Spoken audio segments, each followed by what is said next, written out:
Principalmente, a ver, esa ley tuvo bastantes problemas, no solamente por la redacción y por la técnica legislativa que tenía el gobierno, y cuando hablo del gobierno me refiero también al gobierno anterior. El gobierno anterior eran, para ponerlo en palabras, aprovechar un poco más, como coloquial, eran bastante buenas.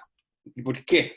Porque el proyecto de ley estaba radicado en el Ministerio de Secretaría General de Gobierno, donde los abogados a cargo principalmente no conocían la temática de las personas trans, ni tampoco menos el derecho a la de identidad de género, menos leyes comparadas sobre o sea, sobre el derecho a la identidad de género, y eso les pasaba mucho la cuenta, de además que generalmente este proyecto de ley fue muy negociado políticamente, que era muy poco entendido principalmente por sectores, no solamente la ex nueva mayoría, sino también por incluso sectores que podrían haber apoyado, que tenían que ver con el oficialismo.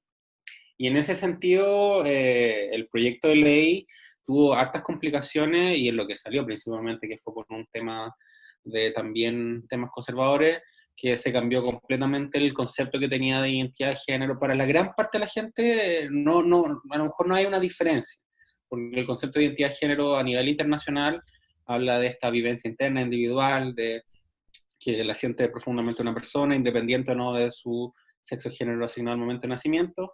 En cambio, la ley habla de la vivencia interna, o no, la convicción personal interna de sentirse hombre o mujer. Entonces, como bastante binario ese concepto, principalmente lo cambiaron porque dicen, pero ¿cómo una persona se va a identificar con otra cosa? Y todo, y es como, pero si él, igual aunque quisiera, no va a poder hacer la rectificación de hombre a neutro o de mujer a neutro, o sea, al final no existen en nuestro ordenamiento jurídico eso, pero lo cambiaron.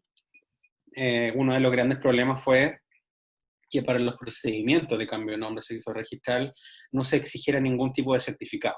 El gobierno anterior manifestó en un momento exigir algún tipo de certificado, después lo quitaron, después en este gobierno volvió, pero no en forma de certificado, sino en forma de testigo. Al final, como el matrimonio, tú tienes que llevar dos testigos en una audiencia, pero tampoco se entiende si al final solamente yo sé quién soy yo y cómo me reconozco. Entonces no necesito que vengan dos personas a decirme, bueno, sí también, o que firmen alguna cosa, a pesar de que pueda ser como eh, muy simple y como muy rápido. Al final igual significa una transgresión a básicamente la presunción que yo tengo de plena capacidad de mis actos. Y eso fue uno de los temas principalmente que quedó bastante mal regulado, el tema de niños, niñas, adolescentes, niños y niñas quedaron fuera por falta de quórum. Igual los procedimientos en cuanto a cambio de nombre registral de niños y niñas adolescentes era malo, sigue siendo malo porque somete a tribunales de familia, aun cuando hay consentimiento de los padres, se pueden exigir distintos tipos de certificados. Entonces, en algunos de los casos puede ser que en un juzgado de familia bastante conservador vayan de una situación muy distinta. En Santiago, por supuesto, han dicho que se han acogido y en otros lados, algunos tribunales, porque han hecho gestiones internas, pero eso no garantiza que el día de mañana vaya a haber alguna problemática, principalmente eso. Entonces, uno de los aspectos que en verdad es bastante complejo de la ley, que tiene que ver con niños y adolescentes. Lo mismo en el ámbito de la salud, en su momento la ley prohibía que para acceder a tratamiento hormonal e intervenciones quirúrgicas se exigiera certificado psicológico o certificado psiquiátrico. ¿Por qué? Porque en la práctica eso sucede de acuerdo con la vía clínica que tiene el Ministerio de Salud, y bueno, el gobierno de turno, el de ahora, lo sacó porque dijo que eso no tenía nada que ver, que era una ley simple de cambio de nombre registral para las personas trans, y esto pasa cuando la gente tampoco entiende la realidad. La oposición fue como, ya lo sacamos, y fue como, eso es una parte súper importante que hasta el día de hoy tiene consecuencias en cómo se realicen las prestaciones de salud relacionadas con la transición de una persona trans.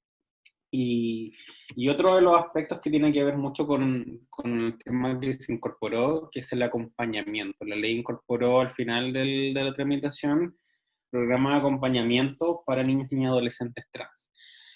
El gran problema es que estos programas de acompañamiento tienen que ser acreditados, primero por el Ministerio de Desarrollo Social y Familia y por las instituciones que quieran hacerlo, pero los requisitos al final, la práctica puede ser cualquier institución, independientemente de sus valores, sino simplemente si tiene los requisitos que se solicitan, tienen que ver con infraestructura, con personal, con gente, etcétera.